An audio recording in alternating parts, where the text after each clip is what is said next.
नमस्कार, मैं सतेंद्र कुमार सिंह। आज हम बात करेंगे शिक्षा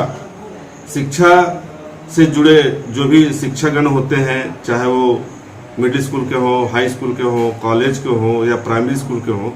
उनकी देन इतनी है कि उनके ही पढ़ाए हुए बच्चे शिक्षक से लेकर के प्रधानमंत्री, डीसी, राष्ट्रपति तक होते हैं।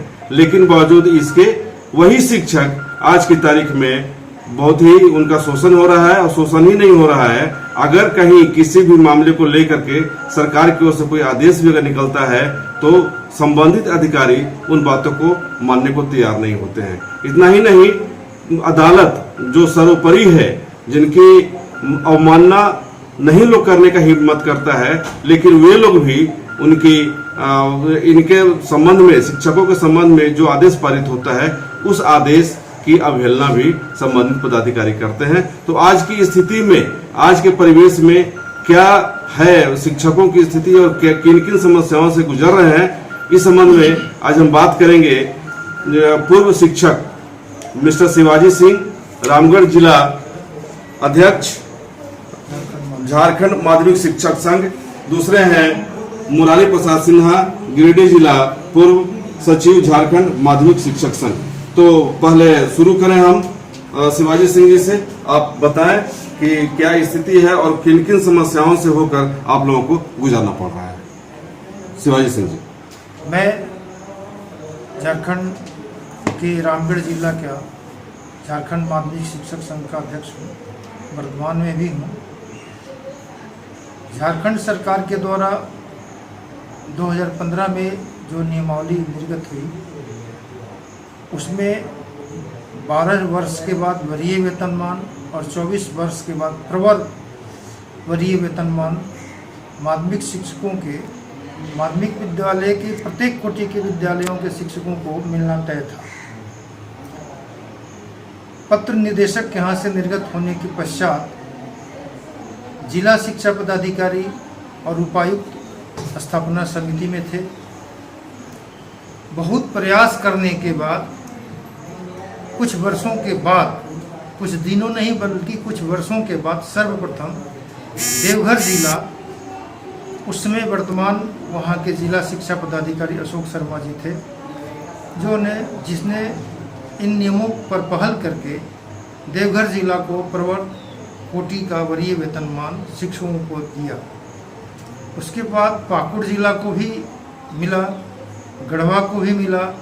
इन 3 जिलों के अलावा अन्य जिले जितने भी झारखंड में हैं, उनमें धनबाद, रांची, गिरिडीह जिला में सूची तैयार कर ली गई। तत्पश्चात सूची तैयार करने के बाद पुनः उसे स्थगित कर दिया गया। इसमें जमशेदपुर जिला भी आता है। अब इस तरह से हम लोग शिक्षकों का एक समूह जाकर के निदेशक से मिलता है। हमारे झारखंड जिले के महामंत्री गंगा प्रसाद यादव भी कई बार प्रयास किए, पत्राचार द्वारा कई प्रयास किया गया। जिला शिक्षा पदाधिकारी से हम लोग कई बार मिले, लेकिन एन प्रकरण इसको टाला जाता रहा। हमारे एक मित्र हैं मुरारी प्रसाद सिन्हा जी, जो अवकाश प्राप्त शिक्षक हैं, गिरिडीह जिला के सचिव भी रह चुके हैं। जब देखे कि झारखंड सरकार इस पर कोई पहल नहीं कर रही है, तो यह हाई कोर्ट के शरण में गए। और हाई कोर्ट के शरण में जो गए, उसमें भी आदेश के पश्चात जिला शिक्षा पदाधिकारियों द्वारा इस पर अमल नहीं किया जा रहा है। कई बार संघर्ष हुआ, प्रदर्शन हुआ, लेकिन कहना उनका है कि जो अवकाश प्राप्त शिक्षक हो उन्हें हम क्यों देंगे। क्या अवकाश प्राप्त शिक्षक अपनी सेवा में किसी प्रकार की त्रुटि रखें? यह नियमावली है। यह तो नए शिक्षक आए हैं, उनके लिए भी यही नियमावली है। और नियमावली में जो भूल सरकार से हुई, चूँकि यह 1993 से लंबित मामला है, और 1993 से जो भी शिक्षक कार्यरत हैं उनको तो पहले ही मिल जाना चाहिए था। 12 वर्ष की सेवा के पश्चात वरीय वेतनमान सभी को प्राप्त हो गया, परंतु 24 वर्ष के बाद झारखंड बनने के बाद भी नहीं प्राप्त हुआ। एकीकृत बिहार में जितने शिक्षक थे सभी को मिल चुका है। अभी झारखंड में 3 जिले के शिक्षकों को प्रवर वेतनमान का लाभ मिल चुका है, अन्य जिले के शिक्षकों को प्रवर वेतनमान का लाभ नहीं मिला। एक राज्य दो नियम, ऐसा संभव तो नहीं होना चाहिए। एक राज्य एक ही नियम होना चाहिए, लेकिन ना ही हमारे पदाधिकारियों के कान पर जू रखती है, ना ही नेतागण के कान पर जू रखती है। मुझे लगता है ऐसा कि हमारे जो पदाधिकारी हैं सरकार की अवमानना कर रहे हैं, हमारी सरकार को ये बदनाम करना भी चाहते हैं। सरकार के द्वारा सचिव तो सरकार है का अंग होते हैं, सरकार का आदेश हो चुका, जिला शिक्षा पदाधिकारी को इस पर अमल करना है, लेकिन जिला शिक्षा पदाधिकारी निदेशक और सचिव का आदेश को धत्ता बताते हुए इसको अमली जामा पहनाने में अपने आप को क्या कर सक्षम मानते हैं कि अक्षम मानते हैं, कि शिक्षकों को कुछ समझते ही नहीं है, उनका कोई मूल्य है कि नहीं, यह बड़ी शर्म की बात है। अब विशेष इस पर हमारे मित्र मुरारी जी गिरिडीह जिला के पूर्व सचिव रह चुके हैं झारखंड माध्यमिक शिक्षक संघ के, चूँकि ये हाई कोर्ट के प्रैक्टिशनर भी हैं, प्रकाश डालेंगे। दुर्भाग्य है इस राज्य का कि विभाग के अन्य पदाधिकारी जो लोअर लेवल के हैं, डिस्ट्रिक्ट लेवल के हैं, डिस्ट्रिक्ट एजुकेशन अफसर, डीसी, वह जो है सरकार के आदेश का पालन नहीं करते हैं, एवं सचिव के आदेश का भी पालन नहीं करते हैं। अंत में मजबूर होकर सरकार और जो है ना विभाग के विरुद्ध कई शिक्षकों ने याचिका हाईकोर्ट में, माननीय हाईकोर्ट में दाखिल की, लेकिन उस संबंध में कोई कार्रवाई नहीं की गई।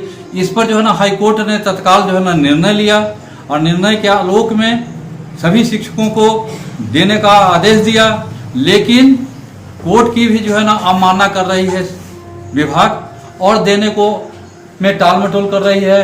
केवल जो है ना बार बार चिट्ठी निकाल रही है और बार बार जो है ना एक जो है ना खेल कर रही है। नाटक एक प्रकार का कहा जाए तो यह जो है ना चिट्ठी का आदान प्रदान का नाटक हो रहा है। और जो है इस प्रकार जो है जैसे हमारे जो है ना मित्र शिवाजी सिंह ने बताया कि यह जो है एक प्रकार का राजनीतिक खेल भी कर रही है। यह जो है ना नीति है, विभाग के पदाधिकारी को सरकार के बदनाम करने की नीति है। सरकार के बदनाम करने के लिए जानबूझकर यह कोर्ट की अवमानना कर रही है और आदेश को जो है ना, जो पूर्व जो है ना जिला शिक्षा को सचिव दे चुके हैं आदेश, उसका अनुपालन जो है ना नहीं कर रही है। यह जो है ना स्पष्ट सरकार, न्यायालय, माननीय जो है ना सुप्रीम कोर्ट के आदेश का अवमानना है। ठीक है, तो धन्यवाद शिवाजी सिंह जी और मुरारी प्रसाद सिन्हा जी।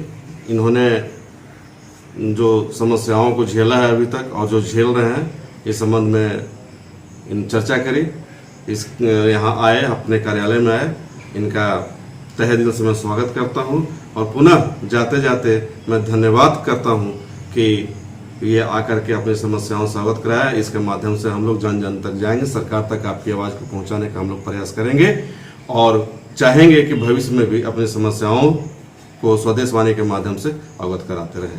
धन्यवाद। अगर आप इस चैनल पर नए हैं तो हमारे चैनल को लाइक, शेयर एंड सब्सक्राइब जरूर करें ताकि आने वाली देश विदेश की खबरें आपको मिलती रहे। स्वदेश वाणी।